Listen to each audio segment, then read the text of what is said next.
Hey, and welcome back to Ancient Ways for Modern Days. So glad to have you join me today in our devotional look at the New Testament.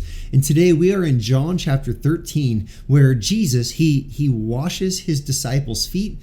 And then afterward, we have a handful of verses at the very end that are our target text today that I want us to consider as really instructional for the ancient way for modern day. And so with that said, I want to just put these texts right in front of you to start. John 13, verses 34 and 35. Again, Jesus, he's washed his disciples' feet. He knows that Judas is going to betray him. This is expectation for him. He has performed multiple signs to demonstrate who he is, and now his attention is aimed at the cross. He's looking down that road that's going to lead to his crucifixion. His expectation is his death, and he's starting to spend some of these moments with his disciples, and washing their feet was one of those moments. And at the very end of the chapter, verses 34 and 35, here's what he says. He says, "A new commandment I give to you, that you love one another. Just as I have loved you, you also are to love one another. By this, all people will know you are my disciples, if you have love for one another." Now, this is a new commandment and not a new commandment, right? We've seen him talk about love. We know that the scriptures have talked about love. But here, he's really leveraging the entirety of his life, his signs, his ministry, as things are coming to a culmination, as he calls his disciples to love. But the new commandment is how they love. He says, this commandment is that you love each other as I have loved you. Now, how has Jesus loved his disciples? Well, he just got done as their master, as their Lord, as their leader, washing their feet. Not washing feet that were nicely enclosed in hiking boots all day long, but washing the feet of those who they were in sandals. They were gross feet. They were dirty feet. They were dirt-covered feet. They were maybe even worse than dirt, as you think about the animals that would walk the same path that they would walk and the things that animals would leave behind. Potentially, this is on the disciples' feet. And so Jesus, he washes their feet. He cleanses them. And then he says, here's the new commandment. Love one another as I have loved you. This is the kind of love that Jesus calls us to amongst one another within the church. He actually continues. He says, by Christians' love one for one another, for the love that exists within the church family, by this love, all people will know that you are my disciples, if you have love for one another. This is the the evangelistic method that Jesus is teaching for the church. Now, it's not the only evangelistic method. We don't say, we don't say we just love each other and then expect people to know that we are Christians and that's it. It's not that Jesus says love each other and don't use words. Rather, this is one of the ways we understand that our evangelistic effort works, by the way we love each other. Right? It says, by this, all people will know that you are my disciples. Now, this is interesting.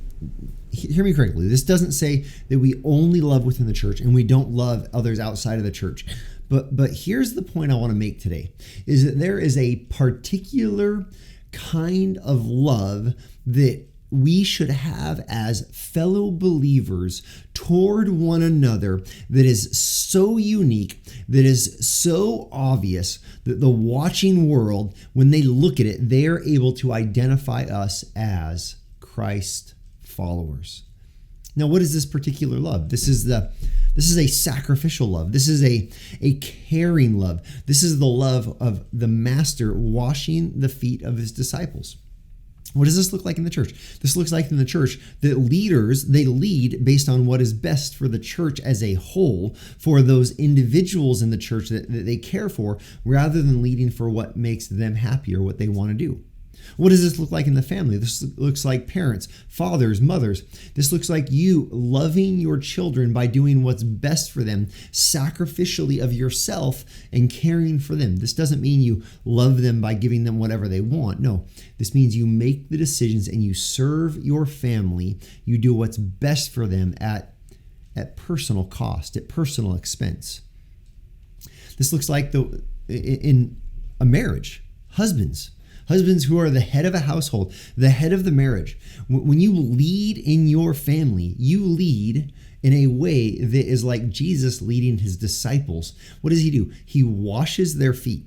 Now, guys, this isn't saying that you're a doormat or that you get to be walked over, but rather it's saying you use your leadership, you use what you have in your life sacrificially for the benefit of your spouse. And hopefully what you'll find is that your spouse will respond by growing in respect and an admiring of you. This is the picture we have here. This is the principle. And as we apply it to all these different areas, this is the love Christ calls us to have for each other. That we love as he loved us. Now just think about this for a minute. What if in the church we made it our goal to not make our preference the priority, but rather make sacrificial love of one another the priority? What would happen when we are gathered together, when we're at worship services, or when we're spending time in one another's homes, and there are non-believers that are spending time with us, or someone comes and visits a church service, or come and spends time with your family, and they see all of us as Christians looking out for what's best for one another, laying aside our preferences, our desires, so that we can care for each other. You know what the watching world will do? They'll say, wow, there's something unique here. There's something amazing here. It's like a moth drawn to the light. When they see genuine sacrificial love within the church community, they're going to want to be part of that. They're going to be drawn into that.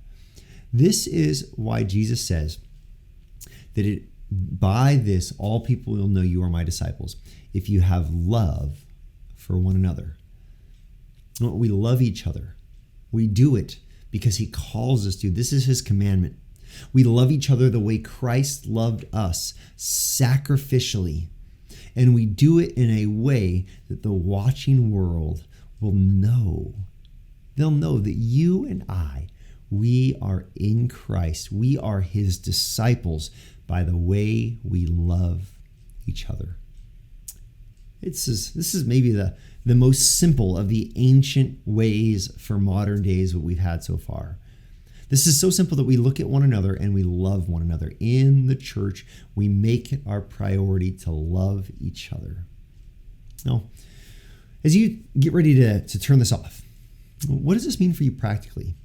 I would encourage you to think through what it looks like for you as you interact with your church family this next week, as you interact with your family in your own household. How can you set aside your preferences? How can you prioritize the needs and the cares and the concerns of other people? How can you love one another?